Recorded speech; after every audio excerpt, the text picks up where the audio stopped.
우리 옆에 분들에게 이렇게 교제 나눴으면 좋겠습니다. 신앙생활은 성도님처럼 하면 됩니다. 신앙생활은 권사님처럼 하면 됩니다. 여러분들이 승리자입니다. 여러분 지금 안 바빠요? 지금 다른 곳에서 일하는 사람들처럼 똑같이 바빠요. 그죠? 여러분들도 지금 포도 농장에 가야 되고 아니면 또 뭘 설계하거나 뭘 계획하거나 여러 가지를 준비하고 분주해야 됩니다. 근데 얼마든지 우리가 시간을 계획할 수 있어요. 그죠? 일주일 중에 이곳에 나오지 못하는 분들 중에 혹시 그런 분들이 있어요. 일주일 중에 한 2~3시간 여유 있는 날이 있어요. 그죠? 하루 빼가지고 병원도 가고 하루 빼가지고 조금 쉬는 날들이 있어요. 그걸 주일날 하면 되는 거예요. 그죠? 그 시간을 주일로 맞춰서 주일은 내가 1~2시간, 2~3시간 교회 가면 된다. 그러니까 신앙생활을 지금 오후 찬양 예배까지 나와서 예배드리는 여러분들처럼 하면 참 좋겠습니다. 나머지 우리 성도님들도 여러분들의 신앙을 본받아서 정말 신앙으로 살아가는, 여호와 경외함으로 살아가는 우리 교회가 다 되어지기를 간절히 소망합니다. 아멘. 지난주까지 우리가 2달 동안 어떤 것에 대해서 이야기했죠? 그렇죠. 통로. 고객 통로부터 시작을 해서 부족함이 없는 통로까지 통로에 대한 이야기를 했습니다. 자, 어찌됐든 간에 그 통로를 통해서 우리가 바라보고 의지해야 될 분이 분명하게 보이기 시작을 하죠. 그분이 누굽니까? 바로 하나님입니다. 자, 오늘부터 약 2달간은 하나님에 대한 이야기를 하고자 합니다. 우리가 통로를 통해서 만나야 되고 통로를 통해서 바라봐야 되고 의지해야 될 그 하나님, 그 하나님을 우리가 알아볼 건데요, 그 하나님의 이름이 성경에 여러 가지 모습으로 우리에게 기록되어 있습니다. 그냥 하나님라고 이야기하지 않고 오늘 본문의 내용을 통해서는 우리 하나님은 여호와 이레 하나님, 그래서 하나님을 지칭하는 이름에 대한 부분들을 오늘부터 한 약 2달간 함께 은혜를 나누고자 합니다. 아프리카의 탐험가이기도 하고 또 선교사이기도 한 리빙스톤에 대한 일화입니다. 그 아프리카 지역에 가서 선교를 하는데 그 지역, 그 광활한 그 광야 같은 그 지역에 심한 가뭄이 들었어요. 심한 가뭄이 들다 보니까 복음을 증거하는 것도 중요하지만 사람들이 너무나도 그 가뭄 때문에 먹고 사는 것에 문제가 되다 보니까 그 사람들이나 리빙스톤이나 참 곤욕스러웠습니다. 그 사람들은 각자 자기들이 섬기는 신에게 비전 내려달라고 하늘을 쳐다보면서 말 그대로 비나이다를 했어요. 리빙스톤도 뭔가 하나님 앞에 기도해야 되잖아요. 이곳에 복음을 증거해야 되는데 너무나도 가뭄 때문에 사람들의 마음이 강팍해서 예수 믿으려고 하지 않습니다. 하나님 이 지역에 비를 내려주셔야 되겠습니다. 하나님 비전 내려주시옵소서. 하늘을 쳐다보며 하나님 앞에 기도합니다. 하나님의 응답이 리빙스톤에게 떨어졌어요. 뭐라고 하나님이 응답하셨느냐? 리빙스톤아, 하늘을 바라보지 말고 땅을 바라봐라. 땅에서 찾아라. 라고 말씀하셨습니다. 리빙스톤은 이게 하나님의 응답이구나. 하늘을 쳐다보고 다른 신에게 하늘을 쳐다보고 하나님 앞에 비전 내려주세요. 그게 아니라 그것도 중요하지만 우리 보고 찾으라고 하십니다. 뭘 찾아요? 내 눈은 비만 쳐다보지 말고 그것만 기다리지 말고 땅에 있는 물을 찾으려는 거예요. 그래서 리빙스톤은 마을 사람들에게 자기가 응답받은 이야기를 했어요. 그래서 우리 하늘만 쳐다보지 말고 우리 찾아다니자. 저 숲속으로 한번 찾아다녀보자. 뭔가 물이 있을 것이다. 그렇게 해서 마을 사람들과 물을 찾기 시작하고 며칠 후에 그들이 발견해내지 못한 새로운 강을 발견합니다. 그리고 그것으로 이주했어요. 이주했는데 다른 우상을 숭배하던 마을 사람들이 리빙스톤에게 이렇게 이야기했다고 합니다. 우리가 우리의 집을 여기다 짓기 전에 하나님 앞에 예배드리는 왜부터 줍시다. 아멘. 아멘. 물론 우리는 하나님을 쳐다보고 하나님 앞에 하나님 이것도 주시고 저것도 주시고 주시옵소서 라고 기도합니다. 응답은 어디에서 이루어지는 거예요? 땅에서 이루어지는 거예요. 땅의 것들로 이루어지는 거예요. 자, 이처럼 하나님은 미리 준비해 주시는 하나님이심을 기억하기를 간절히 소망합니다. 인생과 삶에서 여러분 가장 큰 문제가 뭐라고 생각하십니까? 여러분에게 닥친 시련? 어떤 역경? 내 삶의 문제가 어쩌면 어떤 농사의 문제, 돈의 문제, 진금의 문제? 이게 문제라고 생각하십니까? 우리의 삶 가운데 가장 문제는 믿음이라고 여러분은 생각하셔야 돼요. 무엇보다도 내 삶의 가장 큰 문제는 믿음의 문제다. 이 문제를 내가 먼저 해결하지 않고서는 하나님의 은혜를 입을 수 없다. 그래서 늘 어떠한 삶에 있든지 하나님 앞에 예배하고 하나님을 의지하는 그 믿음은 절대로 변함이 없어야 될 줄 분명히 있습니다. 오늘 본문에는 여호와 이레라고 하는 그 단어도 나올 뿐만 아니라 그 내용에 대한 부분을 우리에게 말씀해 주고 있습니다. 아브라함이 100살 때 얻은 아들 이삭, 10대 중반에 와서 하나님께서 그를 하나님 앞에 번제물로 드리라고 이야기합니다. 아브라함은 믿음으로 순종했어요. 그걸 문제로 여기지 않냐고 하나님 앞에 순종함으로 하나님에 대한 사랑을 보여주었습니다. 그래서 하나님이 약속하신 그 땅으로 그 산으로 가서 번제물로 아들을 드리려고 가는 거예요. 마지막에는 이제는 번제할 제단 장작들과 불만 가지고 칼만 가지고 갑니다. 그때 이삭이 이상히 여겨서 아버지에게 질문하죠. 아버지, 다 준비됐는데 하나님 앞에 드릴 번제물만 없네요. 번제물 어디 있어요? 이럴 때에 아브라함이 뭐라고 얘기합니까? 하나님 미리 다 준비해 놓으실 것이다. 준비해 놓긴 걸 준비해놔요. 제단 쌓아놓고 이삭을 거기다 올려놓고 번제물로 드리려고 합니다. 마지막에 칼로 내리치려고 할 때 아브라함아 하나님이 그때 응답하시지. 그 아이에게 손대지 말라는 거예요.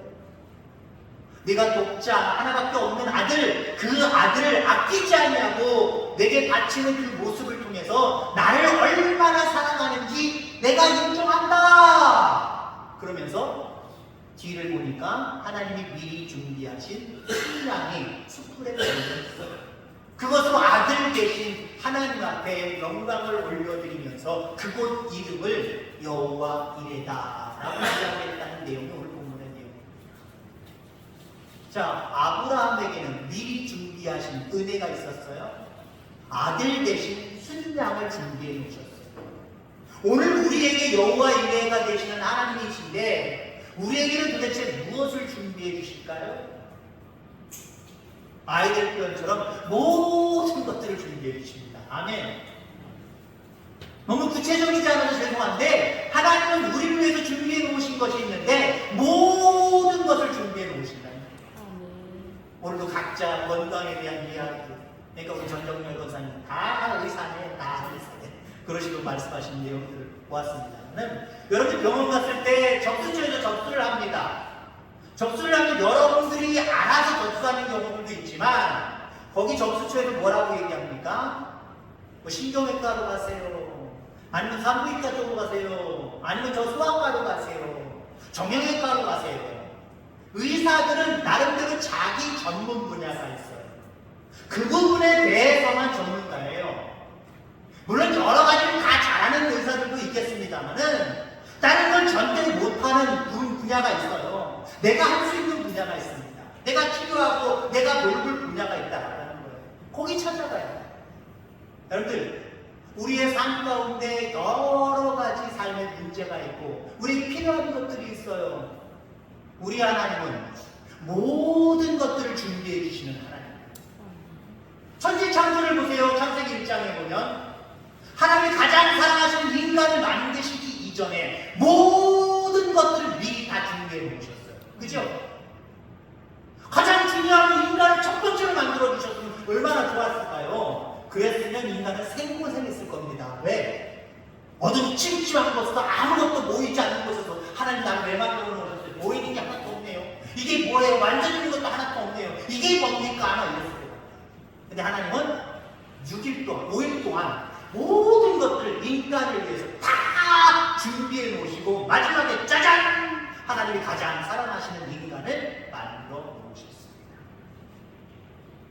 그 모습을 바라볼 때 하나님은 지금 우리에게도 모든 것들을 우리는 보지 못하지만 모든 것들을 다 준비해 놓으셨다는 거예요. 민수기 13장 14장에 보면은 이스라엘 백성들은 하나님의 은혜 가운데 출애굽하고 적과 꿀이 흐르는 가나안 땅에 1년 만에 바로 그 입구에 도착을 합니다. 근데 들어가지를 못해요. 그 이후로 한 39년 동안 계속해서 광야를 헤매기만 합니다. 무엇이 문제였을까요? 하나님이 다 예비해 놓으신 가나안 땅, 너희를 위해서 예비해 놓으신 적과 꿀이 흐르는 땅, 그냥 들어가서 찾지만 하면 안 되는데 다 준비해 놓으셨는데 인간에게 문제가 있었어요. 이스라엘 백성들에게 문제가 있었어요. 믿음이 문제예요. 들어갈 수 있을까? 들어가면 안악자들도 있는데 우리가 싸워서 이길 수 있을까? 안 돼. 야외 애국으로 돌아가자. 믿음이 없었어요. 믿음이 없어서 하나님이 다 준비해 놓으신 가나안 땅에 들어갈 수 없었다라고 하는 겁니다. 우리는 주님의 뜻을 생각하기보다는 내 뜻을 먼저 생각할 때가 참 많았어요. 내 생각으로 세상을 살아갈 때가 있어요. 그럴 때 우리는 두려울 수밖에 없고요. 늘 안 된다라고 하는 부정한 생각밖에 없습니다. 모든 것들을 다 준비해 놓으신 하나님을 믿고 우리가 생각하고 의지할 때에 우리의 발걸음은 거침이 없을 수밖에 없는 거예요. 여러분의 발걸음이 어떤 것을 향하든지 거침없기를 주의 이름으로 축원합니다. 왜요? 하나님이 다 예비해 놓으셨기 때문에. 자, 그 다음에 여호와 이레 하나님은 우리를 위해서 무엇을 준비해 주셨을까요? 모든 것들을 준비해 주셨고요. 사람을 우리에게 붙이셨음을 기억하길 바랍니다. 돕는 사람, 돕는 도구를 우리 주변에 다 준비해 놓으셨다. 하나님께서 모세를 이스라엘 백성의 영도자로 만드셔서 이스라엘 백성들을 출애굽시키려고 하는 계획을 갖고 계셨습니다. 모세가 하나님 앞에 처음에 거부하지. 난 못해요. 나는 입술이 둔한 사람이에요. 내가 어떻게 바로 앞에 서고 어떻게 이스라엘 백성들 앞에 설 수 있습니까? 그들이 나를 믿어줄까요? 내 말에 권세가 있을까요? 말도 못하는데. 그때 하나님이 누구를 붙여주셨어요? 말 잘하는 그의 형 아론을 붙여주셨어요. 이처럼 하나님은 우리에게 돕는 사람, 돕는 환경, 돕는 도구를 우리에게 붙여주시는 줄 기억하기를 간절히 소망합니다. 때로는 하나님이 천사도 붙여주시고요. 때로는 성령을 붙여주시기도 하고요. 때로는 나와 똑같은 어떤 사람들을 붙여주셔서 일하신다라고 합니다. 어떤 사람들은 믿음 운운하면서 다른 사람이 나를 위해서 기도해주거나 다른 사람이 나를 위해서 뭔 도움을 주려고 할 때 싫어! 안 해! 내가 기도하면 돼. 내가 기도하면 돼. 좋지 마라. 어떤 때 목사가 성도님 같이 기도할까요? 제가 어떻게 도움 좀 드릴까요? 됐어요 목사님. 내가 혼자 기도하면 돼. 여러분들 우리 스스로 살아갈 수 없는 존재입니다. 하나님께서 아담을 창조하시고 그의 갈빗물을 가지고 하와를 창조하셨습니다. 차와를 만드셨습니다. 돕는 배필이라는 거예요. 사람을 혼자 독립해서 혼자 스스로 살아갈 수가 없습니다. 나 혼자 살 거야? 이 어리석은 사람이야. 바보 같은 사람이야. 우린 연약하기 때문에 누군가 도움을 받아야 되고 나도 부족하지만 누군가에게 도움을 주면서 살아가고 있다는 거죠. 누군가 나를 위해서 도움의 길을 펼쳐올 때에 그 사람을 인정하고 받아들일 수 있는 저와 여러분들 되기를 바랍니다. 왜냐하면 그 사람이 그냥 일반적인 사람이 아니라 내 문제를 해결하여 주시기 위해 아니면 나에게 무엇을 주시기 위해서 붙여주신 돕는 사람일 수도 있다. 그걸 여러분이 분명하게 기억할 수 있게 되기를 간절히 소망합니다. 자, 그 다음에 가장 중요한 겁니다. 여호와 이레가 되어주시는 그 하나님은 나를 위해서 무엇을 준비해 주십니까? 여러 가지가 있겠지만 천국을 준비해 놓으셨습니다. 이게 가장 우리에게는 큰 소망이 되고 힘이 되는 거예요. 오늘 하박국의 말씀을 아까 마지막 결론적인 말씀으로 오전에 말씀드렸습니다만은 외양간에 소가 없고 우리의 양이 없고 포도나무에 열매가 없어도 아무것도 없어도 난 여호와로 인하여 즐거워하며 난 여호와로 인하여 기뻐한다라고 말하고 있습니다. 우리가 그런 삶을 살 수 있는 비결이 뭡니까? 천국의 소유자들이기 때문에 내가 아무것도 없을지라도 결과물들이 좋지 않을지라도 왜 우리가 하나님을 믿어야 되고 하나님을 따라야 되고 하나님을 경외하는 삶을 살아가야 됩니까? 우리는 언젠가 다 연약하기 때문에 죽습니다.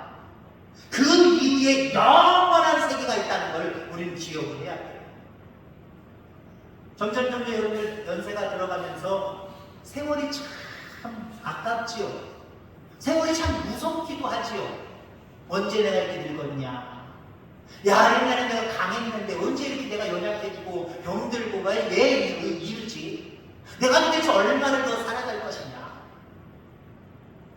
우리가 논하는 인생이 기껏해야 성경에는 7, 80이지만 요즘 시대는 좀 늘어났지요. 90, 100이라고 할지라도 아주 짧은 세월입니다. 하나님이 준비하신 영원한 천국의 삶은요, 이게 끝이 없는 삶이에요. 끝이 없는 삶. 그 끝이 없는 삶을 우리를 위해서 친히 예비해 놓으셨다는 거예요. 이걸 생각하면 여러분들 기쁘지 않습니까?